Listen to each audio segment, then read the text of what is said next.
Katanya lagi kepada mereka, Aku berkata kepadamu, sesungguhnya di antara orang yang hadir di sini, ada yang tidak akan mati sebelum mereka melihat bahwa kerajaan Allah telah datang dengan kuasa. 6 hari kemudian, Yesus membawa Petrus, Yakobus, dan Yohanes, dan bersama-sama dengan mereka, ia naik ke sebuah gunung yang tinggi. Di situ mereka sendirian saja.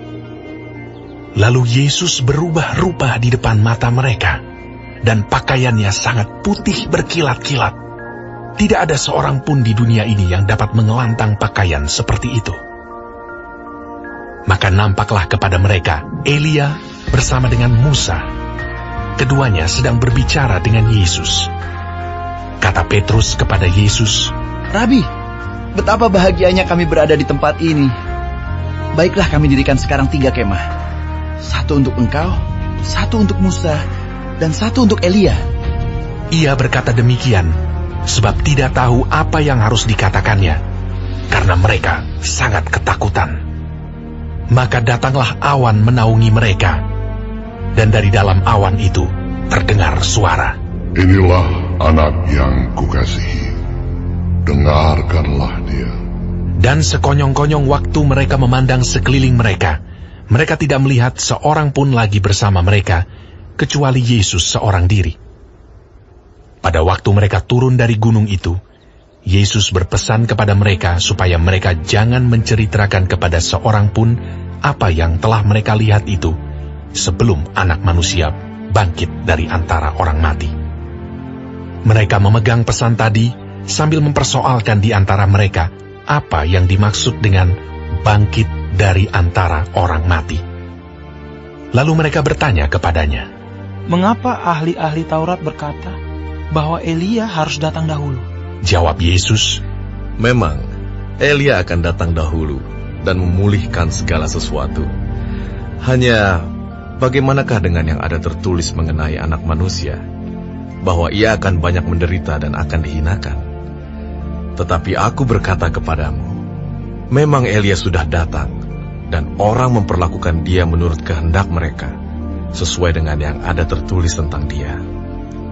Ketika Yesus, Petrus, Yakobus, dan Yohanes kembali pada murid-murid lain, mereka melihat orang banyak mengerumuni murid-murid itu, dan beberapa ahli Taurat sedang mempersoalkan sesuatu dengan mereka.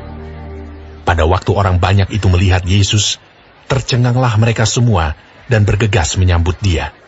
Lalu Yesus bertanya kepada mereka, Apa yang kamu persoalkan dengan mereka? Kata seorang dari orang banyak itu, Guru, anakku ini kubawa kepadamu, karena ia kerasukan roh yang membisukan dia.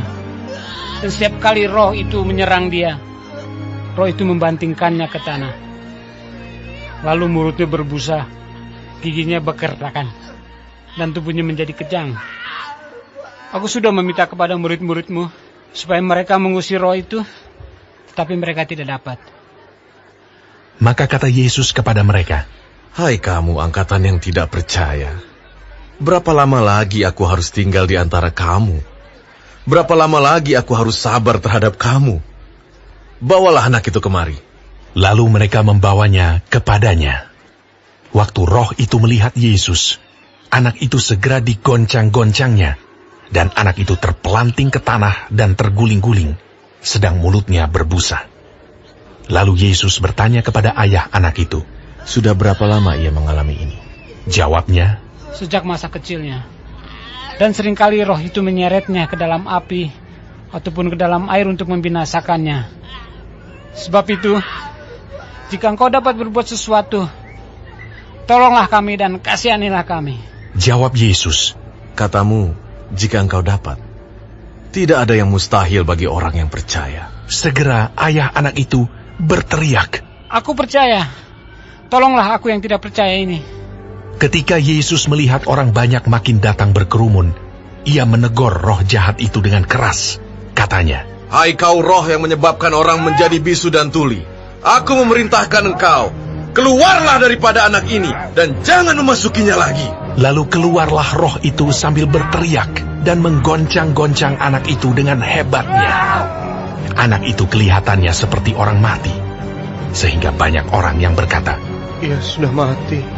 Tetapi Yesus memegang tangan anak itu dan membangunkannya, lalu ia bangkit sendiri.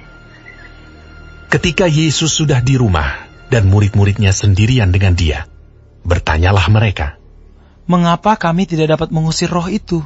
Jawabnya kepada mereka, "Jenis ini tidak dapat diusir kecuali dengan berdoa." Yesus dan murid-muridnya berangkat dari situ dan melewati Galilea.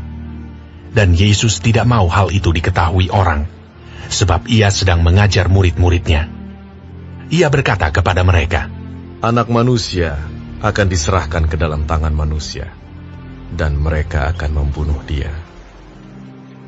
Dan 3 hari sesudah ia dibunuh, ia akan bangkit.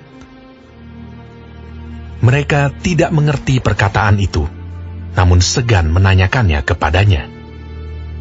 Kemudian tibalah Yesus dan murid-muridnya di Kapernaum.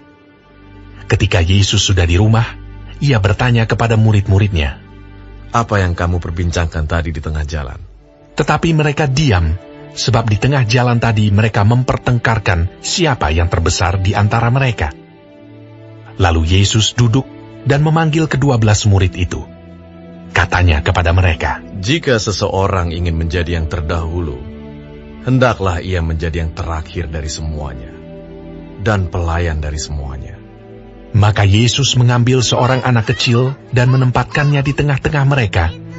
Kemudian ia memeluk anak itu dan berkata kepada mereka, "Barang siapa menyambut seorang anak seperti ini dalam namaku, ia menyambut aku. Dan barang siapa menyambut aku, bukan aku yang disambutnya, tetapi dia yang mengutus aku." Kata Yohanes kepada Yesus, "Guru, kami lihat seorang yang bukan pengikut kita mengusir setan demi namamu. Lalu kami cegah orang itu, karena ia bukan pengikut kita." Tetapi kata Yesus, "Jangan kamu cegah dia, sebab tidak seorang pun yang telah mengadakan mujizat demi namaku dapat seketika itu juga mengumpat aku. Barang siapa tidak melawan kita, ia ada di pihak kita. Aku berkata kepadamu, sesungguhnya, barang siapa memberi kamu minum secangkir air, oleh karena kamu adalah pengikut Kristus, ia tidak akan kehilangan upahnya. Barang siapa menyesatkan salah satu dari anak-anak kecil yang percaya ini, lebih baik baginya jika sebuah batu kilangan diikatkan pada lehernya, lalu ia dibuang ke dalam laut. Dan jika tanganmu menyesatkan engkau, penggalah, karena lebih baik engkau masuk ke dalam hidup dengan tangan kudung, daripada dengan utuh kedua tanganmu dibuang ke dalam neraka, ke dalam api yang tak terpadamkan. Di tempat itu, ulatnya tidak akan mati, dan apinya tidak akan padam.